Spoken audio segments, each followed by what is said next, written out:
rozpoczynamy przygodę kazachską. Na rowerach, jak przystało, nie? Na razie coś pojeździmy, potem zobaczymy co dalej. Chyba pojedziemy, przynajmniej tak byłoby fajnie, w kierunku miejscowości Makat, bo tam kiedyś poznałem takiego człowieka, który cały rok, prócz w zasadzie wakacji, mieszka w Moskwie, ale urodził się w Makat i bardzo prawdopodobne, że on teraz tam jest. Przynajmniej wczoraj i dzisiaj próbowałem dzwonić do Moskwy i jego telefon jest teraz wyłączony, więc jest duża szansa, że akurat będzie w Makat. Do Makat jest jakieś 700 km, więc spróbujemy tam dojechać. Jeśli nie całą drogę rowerami, to może coś na autostopie. Rano jeszcze załatwiliśmy razem z Serikiem kartę SIM do telefonu. Następny wieś będzie za 15 km czy coś takiego. Tam zrobimy duże zakupy, bo potem znów chyba jutro cały dzień nic nie będzie. Zupełnie przypadkiem, słuchajcie, trafiliśmy w takie piękne miejsce nad Morzem Kaspijskim. Widzicie, jaka jest tutaj cudowna woda, w ogóle zachęcająca do kąpieli, a nawet może i do skoków. Tylko nie wiem, jak tam jest głęboko, może to zaraz sprawdzimy. W każdym bądź razie chłopaki nas zaprosili na szaszłyka. Powiedzieli, że 2 km od drogi, tam się gdzie spotkaliśmy przy takiej czajchanie, że jedźcie za nami, to 2 km będzie, tam się spotkamy nad morzem, ładne miejsce. Okazało się, że wcale nie było 2. Ile było kilometrów? 12, 12 albo 13, nie? Ale warto było przyjechać. Tak, jest bardzo ładny. Ten widok tutaj na te skały i na morze i w ogóle te słońce tak i wszystko błyszczy i no, bardzo ładne. myślę, że sam zachód może być bardzo ładny, nie? Tak. Tak. Także warto tu zostać do... Tak, dokładnie. Ja dzisiaj na rowerze prawie zasnęłam, więc myślę, że lepiej dzisiaj położyć się wcześniej. Wcześniej spać. Zostać tutaj. Tak. Tak, myślę, że tu będzie fajnie, nie? Tak. Tu jest piasek, możemy się na piasku położyć. Tak. Myślę, że będzie fajnie, że...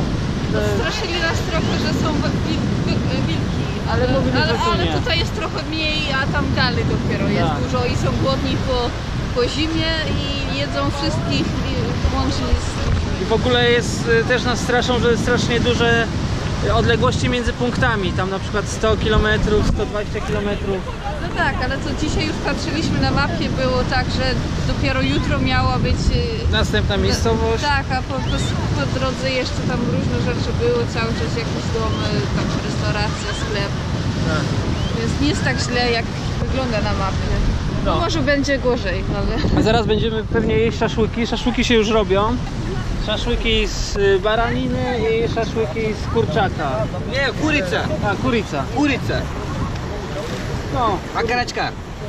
kurica i baran, da? Вот. Курица. Taka kurica Вот. Курица. Баранина. i baranina. 3 баранины, 3 окорочки. No i piwko do tego. Taka rybka jest. Czyżbyś zamierzała się kąpać? Tak? Czyżbyś zamierzała się kąpać? No jednak. A wykonasz jakiś widowiskowy skok do wody? Z tej skały? Najpierw muszę zbadać wodę. To idź zbadaj. Dajesz!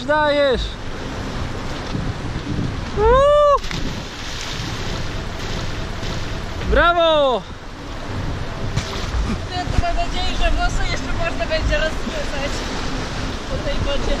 Oj, nie wiem co będzie, bo prawdę mówiąc tu jest ładne miejsce, żeby tu zostać, mi się tu podoba, ale są pewne naciski, żebyśmy z nimi jechali i teraz nie wiem, czy głupio będzie się nie zgodzić, a może im to jakoś wytłumaczymy, że dla nas lepiej tutaj po prostu zostać niż jechać, szczególnie, że tu jest bardzo ładne miejsce. Ale oni z kolei użyli argumentu, że na kazachskie zaproszenie się nie odmawia. No więc nie wiem, jest pewien dylemat. Zobaczymy. Z jednej strony w podróży powinno się takie zaproszenia przyjmować. No zobaczymy.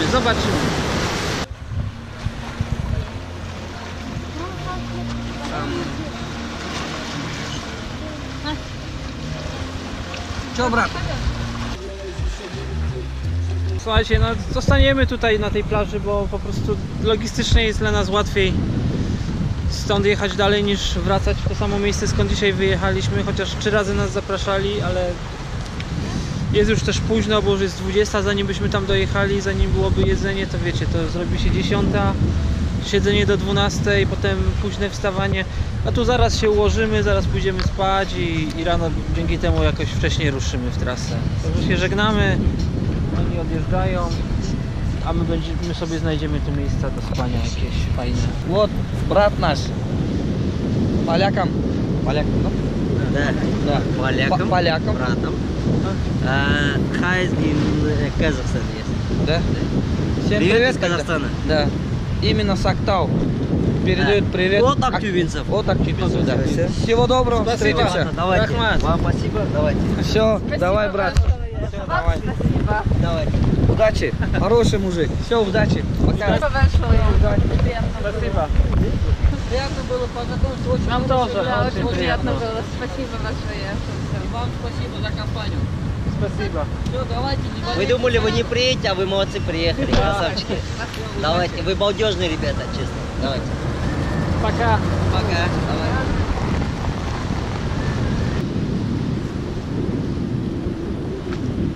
No to co?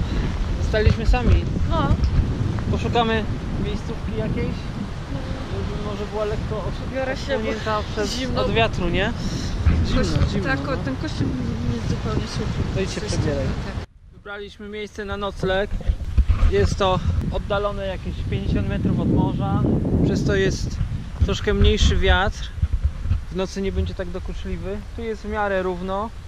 Jest o co oprzeć rowery. I myślę, że gdzieś po prostu w tym miejscu, gdziekolwiek, tylko sprawdzimy, żeby nie leżały szkła. Jako podstawę rozłożymy sobie namiot. Na namiot już nie będziemy rozkładać namiotu do spania, tylko jako podstawę, jako dodatkową podłogę. Na to po prostu karimaty, śpiwory i tak będziemy spać. Jest trochę śmieci niestety, no ale nic na to nie poradzimy. No tak jak widzicie, zupełnie przypadkiem już mieliśmy nie jechać nad morze, a znaleźliśmy się w zupełnie pięknym miejscu i na pewno ja tego nie żałuję i fajnie, że tu będziemy spać. Miejscowa była bardzo fajna.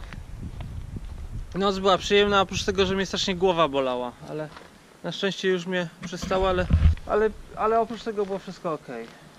A twoja noc? Spokojnie. W nocy był spokój, może jakieś 2 auta przejechały z wędkarzami. Także było bardzo w porządku. Ładne jest miejsce, no widzicie sami. Jest tu pięknie, tylko cały minus takiej miejscówki jest to, że oni to co przywiozą, to muszą zostawić.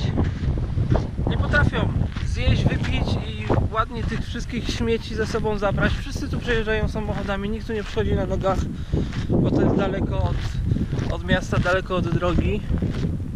I później te wszystkie rzeczy trafiają na takie prowizoryczne wysypiska jak to, a to już jest żałosne. No co za problem, tyle jest tych ludzi, każdy ma auto, to co przywiózł by zabrał, a tak to rzucają gdzieś za skałę i jest taki syf. O, niby jest trochę zachmurzone dzisiaj, ale powiem wam, że się strasznie kiepsko jedzie. Jest strasznie ciepło i nie wiem od czego to zależy, ale cały czas czuję jakąś taką senność. Niby się dobrze spało,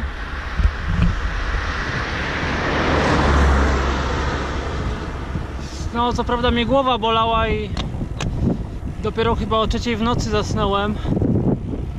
Wcześniej może godzinę, tak gdzieś od 9 do 10, potem się może od 10 do 11, potem się męczyłem 4 godziny, strasznie mnie głowa bolała. Jakąś migrenę miałem. A dzisiaj mi się po prostu oczy zamykają. Najchętniej bym zrobił tak i bym zasnął. Jedziemy już pół dnia, dopiero 50 km.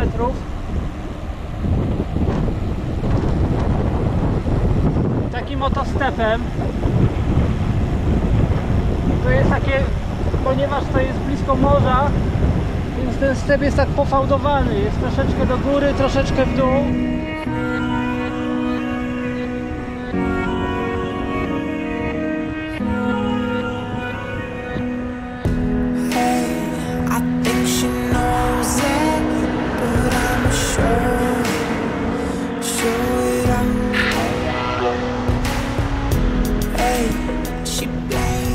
Ale jest trud tej drogi. To nie jest tak, że się po prostu jedzie rowerem, czuć zmęczenie, czuć nie głód, bo jemy dobrze, ale takie zmęczenie organizmu jest. Już ponad 3 miesiące w trasie.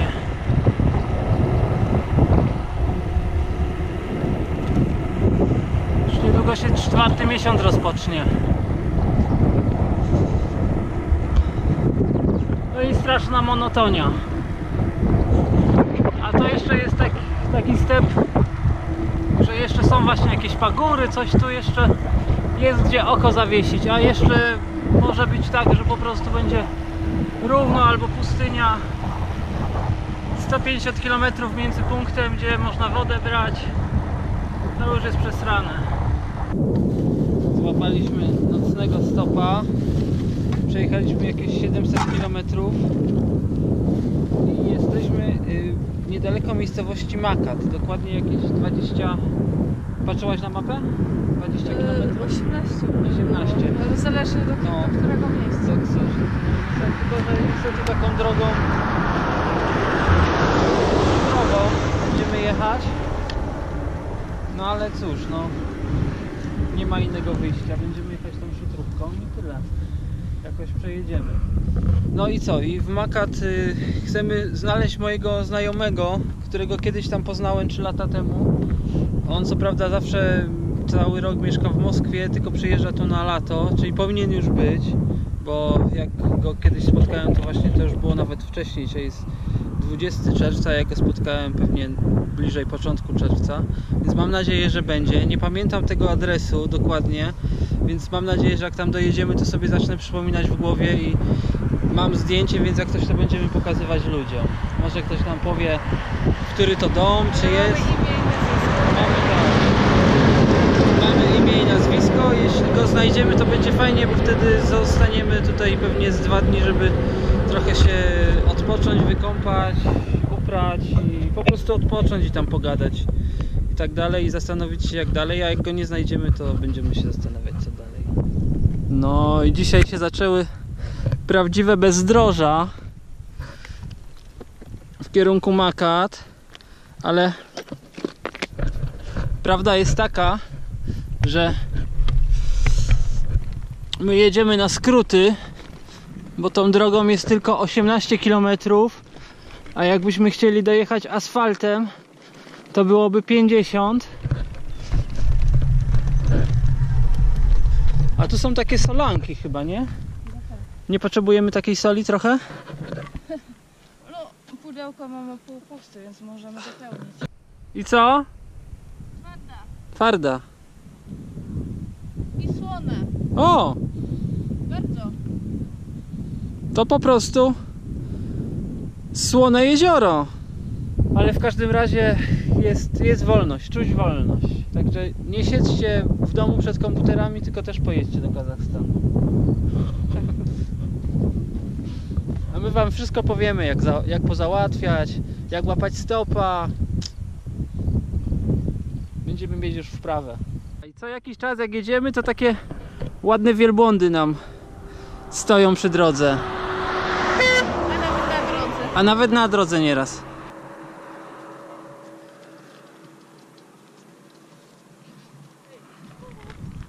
A on się chyba boi. Dorenda chce złapać wielbłąda, żeby na nim pojechać. Ale wielbłąd się boi. O, bardzo mnie ciekawi, czy będzie Wiktor, czy nie. Tak. To jest zagadka dzisiejszego dnia.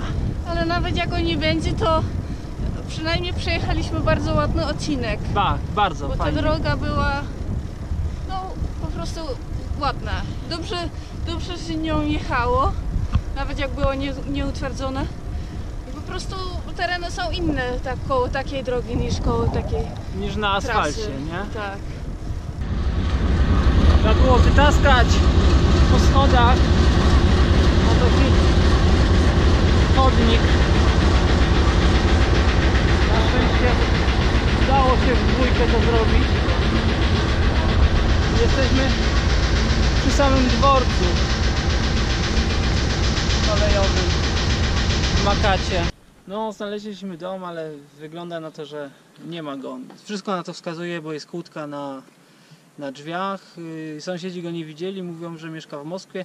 Ja próbuję dzwonić na Moskwę, ale nie łączy. Znaczy jest jakiś pik i koniec, więc nie wiem, jeszcze spróbujemy na domowy. Tylko muszę go znaleźć w mailu, ten numer. Wracamy na stację kolejową, bo mamy tam wszystkie nasze rzeczy zostawione. Rowery, sakwy. Teraz tylko tak na lekko poszliśmy zrobić zakupy na drogę.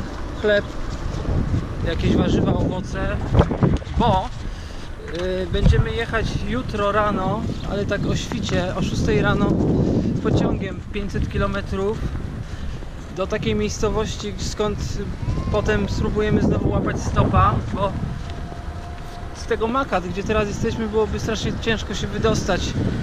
Trzeba by robić straszny objazd dookoła, a to jest daleko. W ogóle to jest dziwna miejscowość, bo wszyscy się na nas tutaj jakoś dziwnie patrzą. Wcześniej chcieliśmy sfilmować kibel na dworcu, bo był taki najgorszy w czasie całej podróży, jaki widzieliśmy. No i dosłownie, słuchajcie, to było tak, że wyszliśmy z tego dworca po 30 sekundach z terenu, tak, z terenu dworca po 30 sekundach podjechał do nas samochód i zaczęli się czepiać.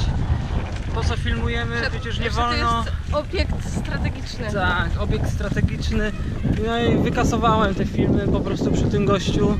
Tam były dwa filmy, takie trwały przez 1 minutę, drugi 1,5 minuty. W sumie nic ciekawego, oprócz tego, że był zasrany kibel. Ale naprawdę wiecie. ciekawe, jak to zrobili. Tak, po prostu nie lepiej było to skasować niż się z nimi wykłócać. Ale teraz nie wiem, czy wy to widzicie, ale już co teraz jak kręcimy, co samochód przyjeżdża, to się tak patrzą. Co my tu kurde robimy? Normalnie jesteśmy szpiegami. Przyszliśmy ten Makat nakręcić, słuchajcie, dookoła. Patrzcie się, budynek strategiczny. Tam jest dworzec, jakby coś, to wiecie. Tam ładujcie rakietami. Nie wiem, z satelity chyba nie widać, tutaj jest taka chmura cały czas wisi. Widzicie, ta chmura specjalnie zasłania dworzec. Ona jest zawsze w tym samym miejscu. Jak tu byłem poprzednim razem, to nie pamiętam tego meczetu, więc wygląda chyba, że jest na nowy, zbudowany, taki ładny. Byłem się zapytać, można przy nim fotografować, można przy nim kręcić. Ale różnią się troszeczkę te meczety do tych tureckich, nie? Bo przy tureckich była wszędzie woda. Tak. Wszędzie można Nie było... tylko przy tureckich w sumie. No, irańskich też, nie? Tak. Po prostu wszędzie można było wejść, umyć się. No wiadomo, nie rozbierać, tam nie kąpać, ale ręce, twarz, nogi. A tutaj nie ma. No fajnie się nam ułożyło, bo tutaj można kupić bilet na pociąg. No i po prostu się jedzie, tak? Tylko my mamy te nasze rowery, więc można by te rowery rozłożyć, tam zdjąć koła i tak dalej, i te wszystkie sakwy, wnosić to do wagonu, układać później na półce. A nam się po prostu nie chciało tego robić, więc postanowiliśmy, że kupimy bilet bagażowy też dla rowerów. I poszliśmy do takiej specjalnej kasy, gdzie tam zważyła pani nasze rowery. No i zagadaliśmy z tą panią, ona się pytała, gdzie będziemy dzisiaj spać, bo pociąg mamy dopiero jutro rano. No i zaproponowała nam, że możemy się u niej w domu przespać. Także jesteśmy teraz u niej w domu. Ja właśnie wziąłem przed chwilą prysznic. Tu jest, w ogóle to jest nowy dom. Niedawno zbudowany, jeszcze nie dokończony. Tam jest stary dom. A tam znajduje się prysznic. Taki bardzo fajny, bo jest beczka niebieska. Co prawda jakby była czarna, to pewnie byłaby lepsza. Ona się tam nagrzewa, woda w niej i w takiej letniej wodzie, wiecie, tu jest strasznie ciepło, tu jest powyżej 20, ja wam zaraz powiem, bo mam tutaj termometr, 28 stopni. Do tego ciepły wiatr wieje, zrobiłem nawet pranie, kąpałem się, zrobiłem pranie, te rzeczy rowerowe, majtki, skarpetki sobie zostawiłem, zaraz wyschną. No jest 20:20, więc słońce za jakąś godzinę, półtorej się schowa. Zobaczcie w ogóle, jaka tu jest okolica. Dosłownie za płotem jest takie słone jezioro, ciągnące się pewnie z pół kilometra w jedną i w drugą stronę. Tu widzicie jakieś wraki samochodów, psy. No ale to nie jest slums, bo tutaj normalnie ludzie żyją, po prostu nie dbają o wygląd tego wszystkiego dookoła, a w środku w domu jest urządzony telewizor, no taki dom, wiecie, no zaczęli budować, jeszcze nie skończyli, ale bardzo, bardzo fajny. Tu wam jeszcze pokażę, bo pani jest zaradną kobietą, zrobiła ogródek, tu wszędzie jest glina, więc tą ziemię trzeba było zdobyć. Tutaj ma ziemniaki, które jej wyrosły, mówi, że miała 12 krzaków pomidora, ale zostały tylko chyba 3 albo 5, bo są jeszcze 2 małe. A tu w sumie nie wiem, co to jest. Ale fajnie sobie ten radzi. Nie wiem, czy to nie jest dynia. Tu ma pieska, który aktualnie jest w ciąży. Jej ulubiony piesek. Tu będzie chyba dynia, jeśli dobrze. Albo ogórek. W sumie nie wiem, nie jestem aż takim znawcą, ale dopiero co kwiaty puścił. I tam taka sobaczka. I tutaj druga.